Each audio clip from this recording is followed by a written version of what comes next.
Welcome to another movie plot and enjoy the memories. When the human population doubles, food crops are genetically modified to solve the rising hunger problem. It caused an increase in multiple pregnancies, and now there's another million people on the planet every day. Head of the Child Allocation Bureau Nicolette Cayman announces a strict one-child policy enforced on the public with mandatory tracking devices. Any children with an older brother or sister get cryogenically frozen, while the infomercial processor assures us that they'll sleep peacefully until being thawed out in the future.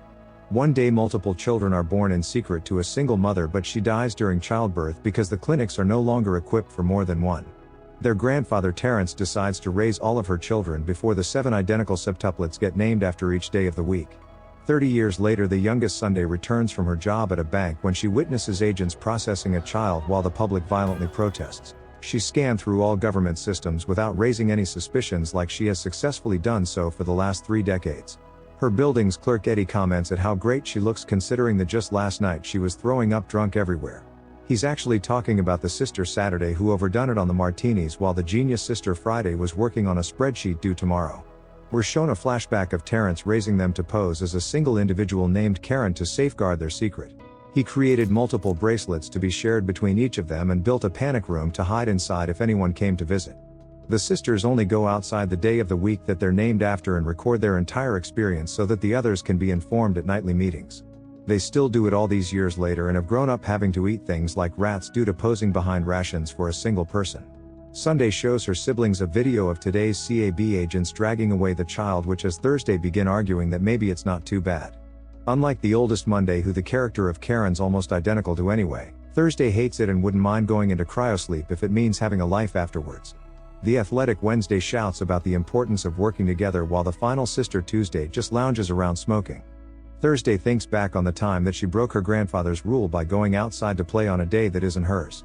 She returned in tears after losing the tip of her finger, so a disappointed Terrence was forced to remove the same portion from all of her siblings.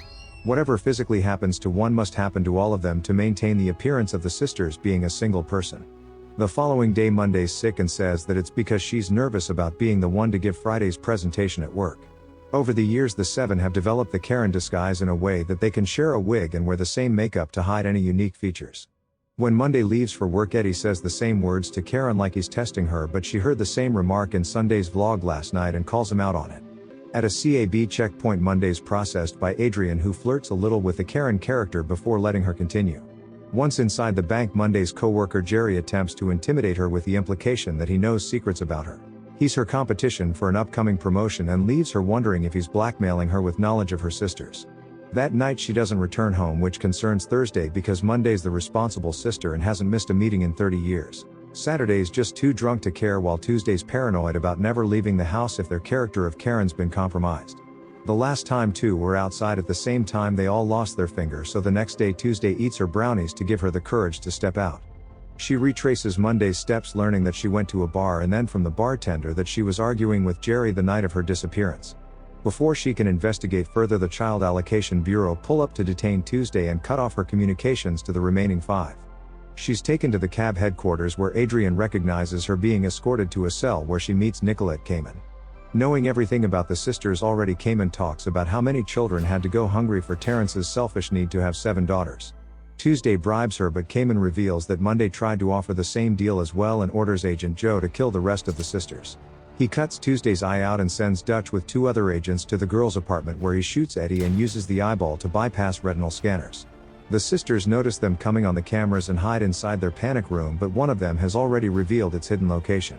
They're walked out in single file while Thursday was hiding in one of the bedrooms and ambushes the agents. She uses one for a shield, getting him shot to death, then learns that the agents' guns are fingerprint locked before narrowly avoiding being shot.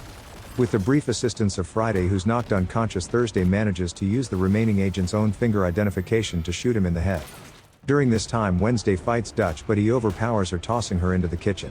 She's about to be killed but is briefly saved by Sunday with a boiling pot of water, but he also tosses her to a side. He's then smacked in the face with a clothes iron before getting choked by Saturday, but when she's knocked out there's no one left to defend Wednesday. Recovered enough, she does it herself by kicking open the lower fridge door and causing Dutch's neck to land on his own blade. Sunday caught a stray bullet during Thursday's fight with the agent, and the youngest sister becomes the first to be confirmed dead. Meanwhile, Cayman has begun contemplating what will happen if her whole operation was to be closed down.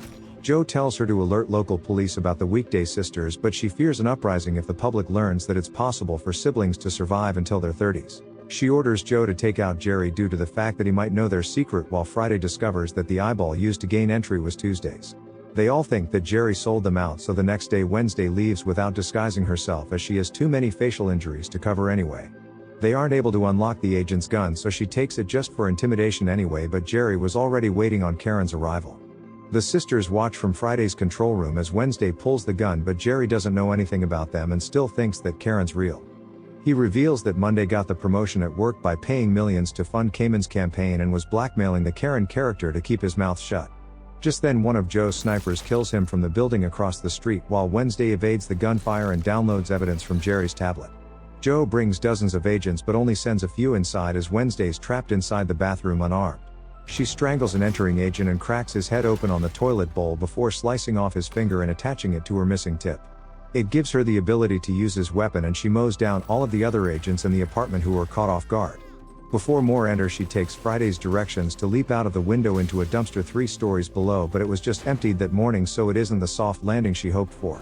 Avoiding the agents, Friday directs her through one of the poor districts that sees the locals harass the agents as much as they can. Meanwhile, Adrian shows up at the apartment to see if Karen's okay after seeing her being locked up the other day, so the rest of them hide while Saturday goes to distract him. He's revealed to have a romantic relationship with Karen, but Thursday, Saturday and Friday haven't got a clue about it as one of them has kept it a secret. Saturday's told by Thursday to go on a date with Adrian, while Friday rigs her bracelet to be able to download information from the CAB agent. Posing as Karen, they go back to Adrian's apartment, and Saturday has her first time ever while secretly linking their bracelets, allowing Friday to hack into CAB headquarters. She simultaneously guides Wednesday through a factory while Joe and his agents keep chasing her onto the building's rooftop.